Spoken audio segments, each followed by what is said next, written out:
Hello dear student, मैं आप सभी का अपने सभी मित्रों का online YouTube channel target with Shivnath में स्वागत करता हूं। दोस्तों, आज मैं आपके सामने पिछले लेक्चर पर आधारित और पिछले कई परीक्षाओं में पूछे गए प्रश्नों की महत्वपूर्ण श्रृंखला लेकर आपके सामने उपस्थित हूं। तो आज हम लोग राज्यसभा पर आधारित इम्पोर्टेंट क्वेश्चन को बनाने का प्रयास करेंगे और सभी मित्र हमारे साथ इस क्वेश्चन की श्रृंखला को देखेंगे और बनाने का प्रयास करेंगे तथा राइट आंसर को कमेंट में देने का प्रयास करेंगे। चलिए स्टार्ट करते हैं दोस्तों। आज की श्रृंखला का पहला क्वेश्चन आपका वेरी इंपॉर्टेंट क्वेश्चन, राज्यसभा को अन्य किस नाम से जाना जाता है? तो दोस्तों ऑप्शन है आपका, पहला ऑप्शन उच्च सदन, दूसरा अस्थायी सदन, तीसरा अनुत्तरदायी सदन और चौथा ऑप्शन है उपरोक्त सभी। तो कमेंट करिए दोस्तों, राइट आंसर क्या होगा इस क्वेश्चन का? आपका इस क्वेश्चन का राइट आंसर होगा राज्यसभा को उपरोक्त सभी नामों से जाना जाता है।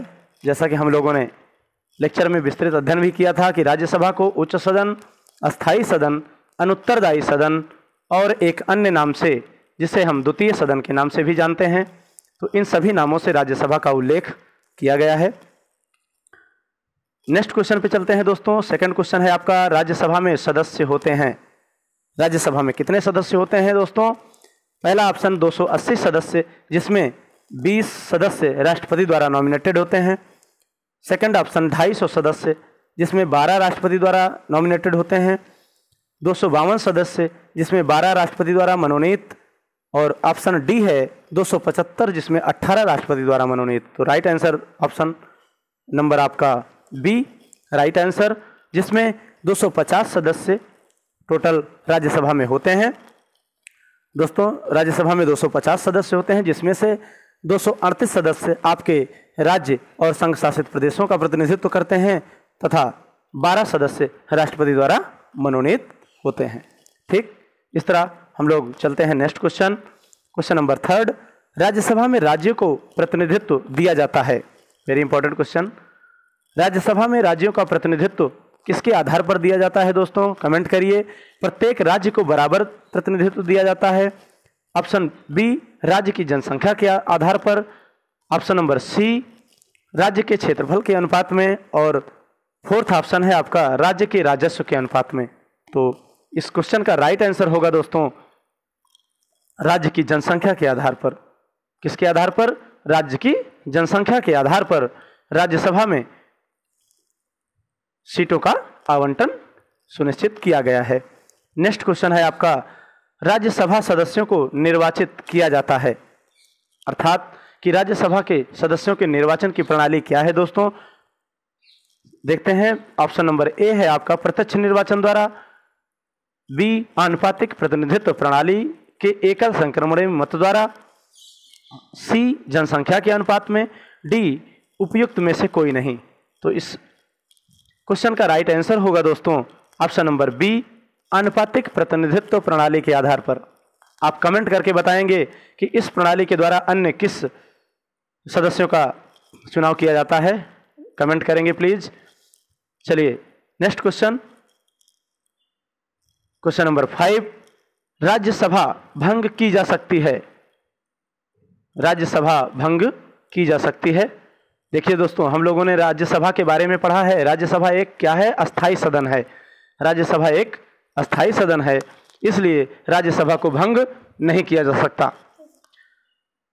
पहला ऑप्शन है आपका सभापति का कार्यकाल पूरा होने पर, सेकंड ऑप्शन है राष्ट्रपति द्वारा 5 वर्ष बाद, सी ऑप्शन है सदन द्वारा इस आशय के प्रस्ताव से, और चौथा ऑप्शन है दोस्तों उपर्युक्त में से कोई नहीं।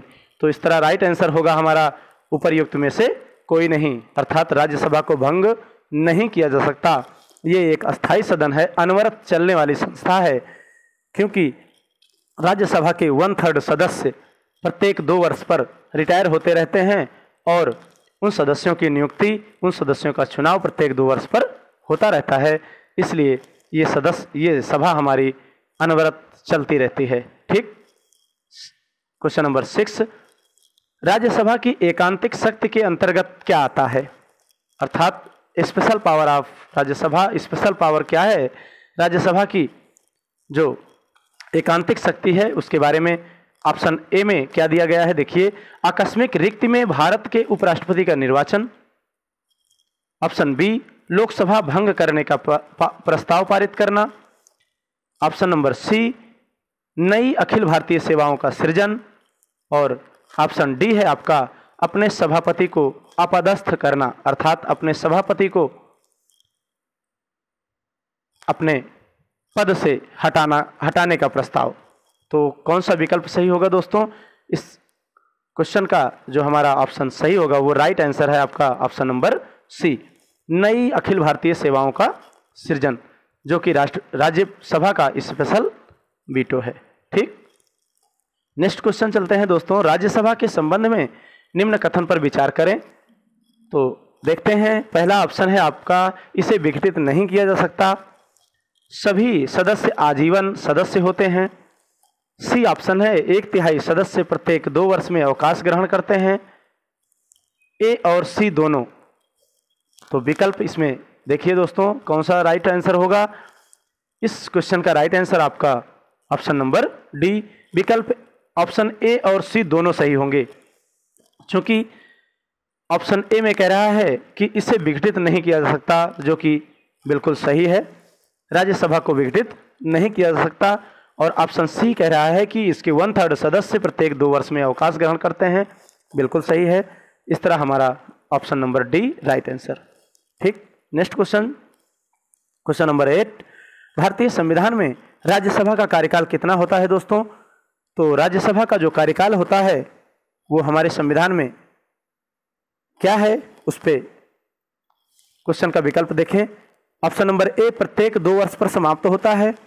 ऑप्शन नंबर बी प्रत्येक 5 वर्ष में समाप्त होता है। ऑप्शन सी प्रत्येक 6 वर्ष में समाप्त होता है। और ऑप्शन नंबर डी उपयुक्त में से कोई नहीं।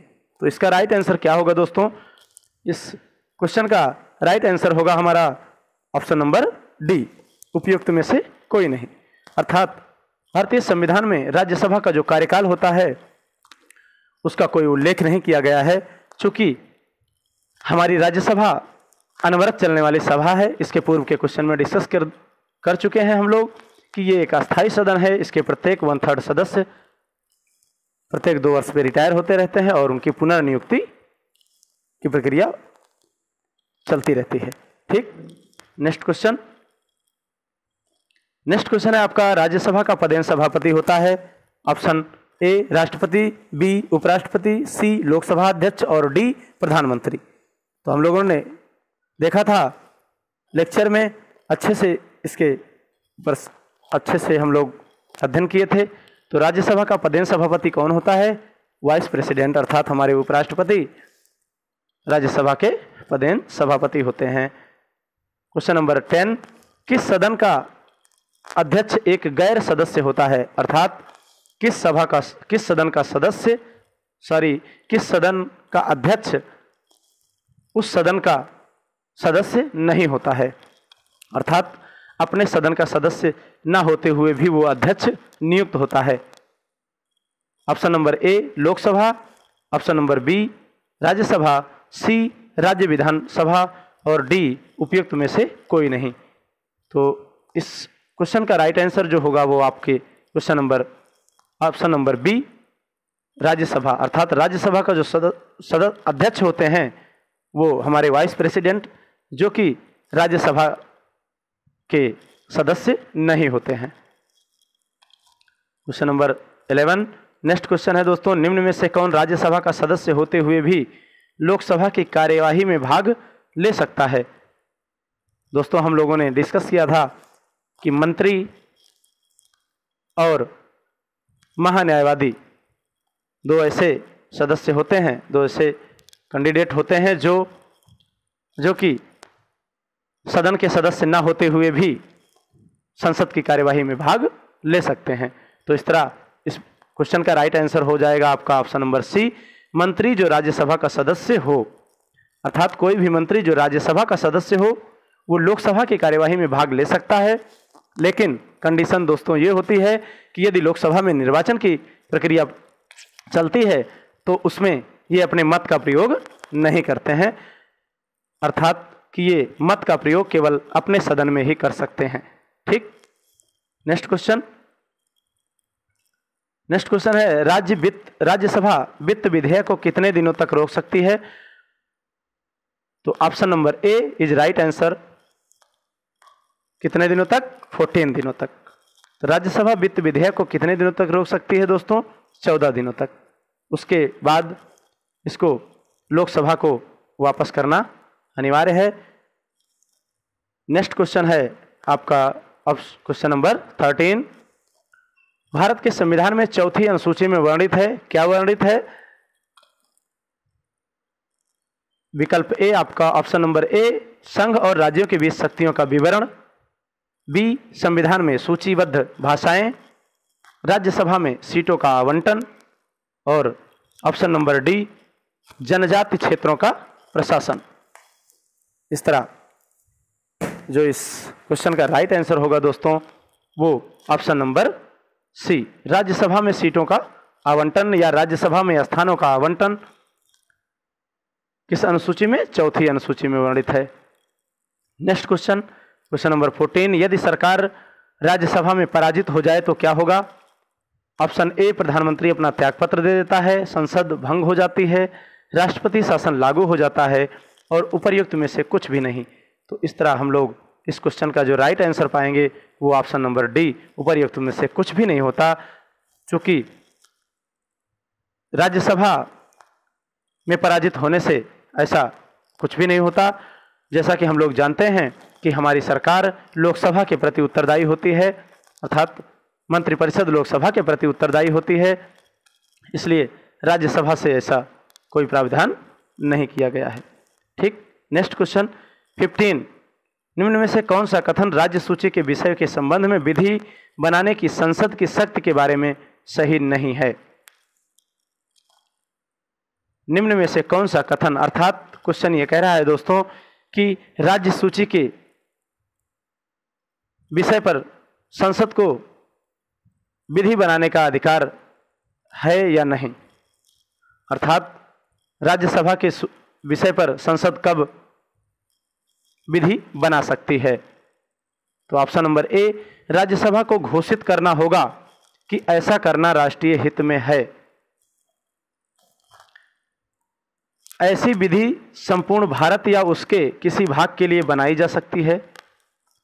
राज्यसभा में उपस्थित एवं मत देने वाले सदस्यों में से कम 2/3 सदस्यों द्वारा समर्थित संकल्प प्रस्ताव पारित करना होगा।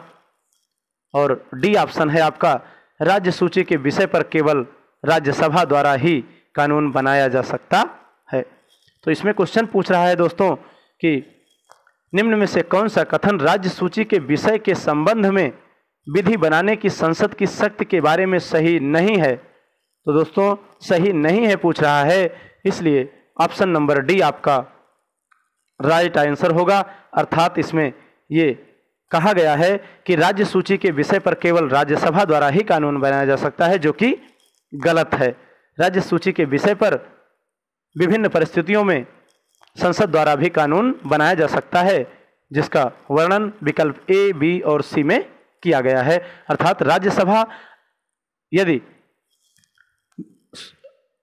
विधि बनाने के लिए एक प्रस्ताव लाती है तब संसद राज्यसभा के विषय पर विधि या कानून बना सकती है। क्वेश्चन नंबर 16, राज्यसभा सदस्यों का कार्यकाल कितना होता है दोस्तों? तो राज्यसभा सदस्यों का कार्यकाल ऑप्शन नंबर ए 4 वर्ष, ऑप्शन बी 5 वर्ष, सी 6 वर्ष और डी ऑप्शन उपर्युक्त में से कोई नहीं। तो दोस्तों हम लोग जानते हैं कि राज्यसभा के 1/3 सदस्य प्रत्येक 2 वर्ष पे रिटायर होते हैं। तो अर्थात कि वो राज्यसभा के सदस्य प्रत्येक 6 वर्ष बाद राज्यसभा के सदस्यों का क्या होता है? चुनाव होता है। अर्थात कि राज्यसभा के सदस्यों का जो कार्यकाल होता है वो कितने वर्ष का होता है? 6 वर्ष का होता है। ठीक, नेक्स्ट क्वेश्चन, निम्न में से किसे संसद के किसी सदन का सदस्य न होते हुए भी दोनों सदनों की बैठक में भाग लेने का अधिकार होता है? अर्थात ऐसा कौन सा व्यक्ति है जो संसद के किसी भी सदन का सदस्य ना होते हुए भी सदन की कार्यवाही में भाग ले सकता है? तो आइए देखते हैं। ऑप्शन नंबर ए राष्ट्रपति, बी महान्यायवादी, सी प्रत्येक मंत्रीगण और डी उपर्युक्त सभी। तो ऑप्शन नंबर डी उपर्युक्त सभी is right answer. Next question, question number 18 and last question of प्रथम अभिनेत्री जो राज्यसभा के लिए नामांकित की गई है। Option A Jayalalithaa, option B Nargis Dutt, option C Vyjayanthi Mala, option D Devika Rani. इसका राइट आंसर होगा option number B Nargis Dutt. ये प्रथम अभिनेत्री थी जिन्हें राज्यसभा के लिए नॉमिनेट किया गया था। इस तरह दोस्तों आज हम लोग इस श्रृंखला का यहीं पे समापन करते हैं।